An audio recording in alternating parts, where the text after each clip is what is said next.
अवधूत चिंतन श्री गुरुदेव दत्त श्री स्वामी समर्थ। नमस्कार, तुम्हा सर्वांचं आपल्या स्वामी शक्ती या चॅनल मध्ये मनापासून स्वागत आहे।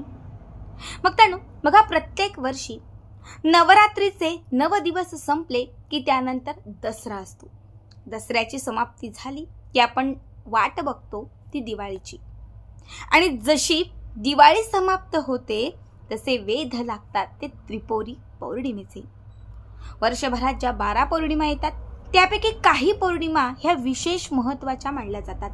त्यापैकी त्रिपुरी पौर्णिमा ही उपाय करण्यासाठी, सेवा करण्यासाठी, आपल्या घरामध्ये लक्ष्मीला प्राप्त करण्यासाठी आणि भगवान श्रीहरी विष्णूंचा आशीर्वाद आपल्या घरामध्ये अखंड स्वरूपाने राहण्यासाठी त्रिपुरी पौर्णिमा ही सर्वात महत्त्वाची पौर्णिमा मानली जाते।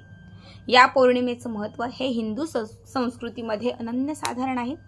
या दिवसाला कार्तिकी पौर्णिमा किंवा हरिहर भेट असेही म्हटलं जातं, कारण याच दिवशी शिवशंकर आणि भगवान श्री विष्णू यांची साक्षात रूपी भेट होत असते। चातुर्मास आता सुरू झालेला होता आणि हा चातुर्मासातील जो पौर्णिमेचा दिवस आहे हा शेवटचा दिवस आहे। त्यामुळे या दिवशी आपल्याला असंख्य सेवा करायच्या आहेत, उपाय करायचे आहेत, बऱ्याच गोष्टी करायच्या आहेत। बघा, कार्तिक महिना हा संपूर्ण महिना स्नानासाठी, दानासाठी, व्रत करण्यासाठी, धार्मिक स्थळी जाण्यासाठी हा संपूर्ण महिना अत्यंत महत्त्वाचा मानला जातो। या महिन्यामध्ये धार्मिक कार्य केल्याने त्याचं दुपटीने फळ आपल्याला लाभतं।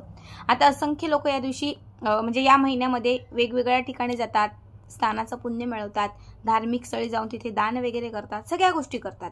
आता आपल्याला जरी त्या गोष्टी शक्य नाही झाल्या तर आपण घरच्या घरीच या महिन्यात जेवढे शक्य तेवढे उपाय करू, जेवढ्या शक्य होतील तेवढ्या सेवा करू। कारण या सेवा आणि उपायांनीही आपल्या आयुष्यात खूप त्याचा आपल्याला लाभ होईल।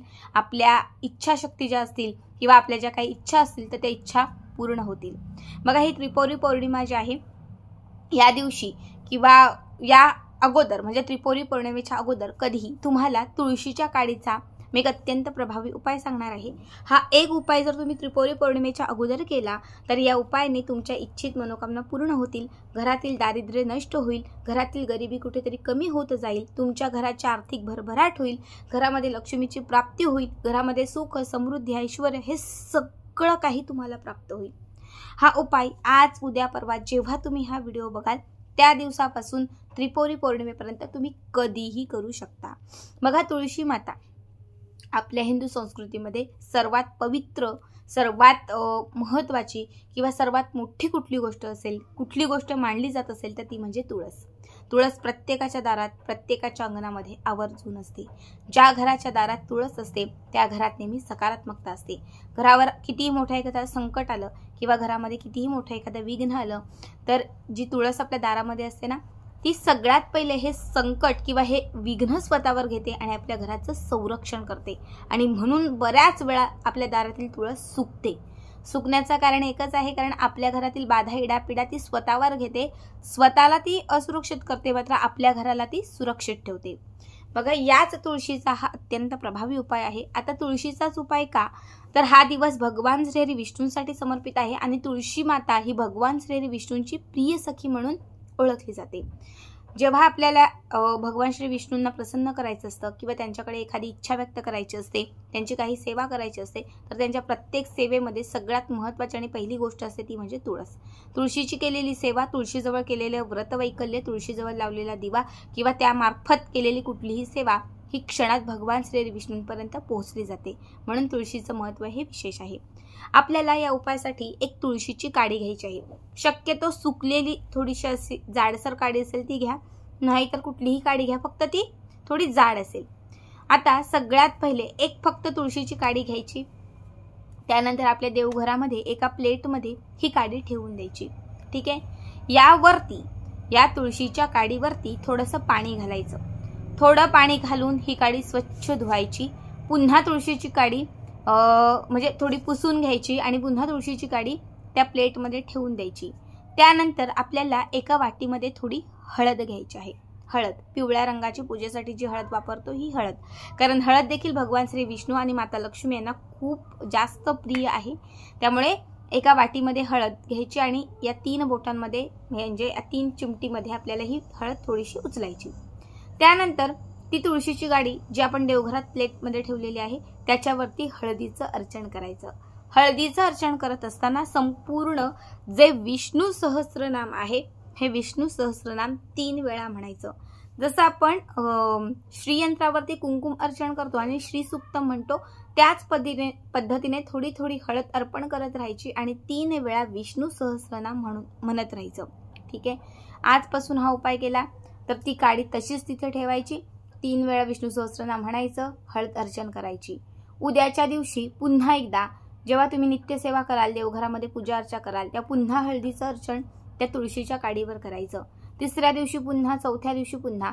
समजा हा व्हिडिओ तुम्ही अगदी त्रिपुरी पौर्णिमेच्या दिवशी बघितला किंवा त्याच्या आदल्या दिवशी तुम्ही हा व्हिडिओ बघितला आणि त्या दिवशी तुम्ही हा उपाय केला तरीही चालेल।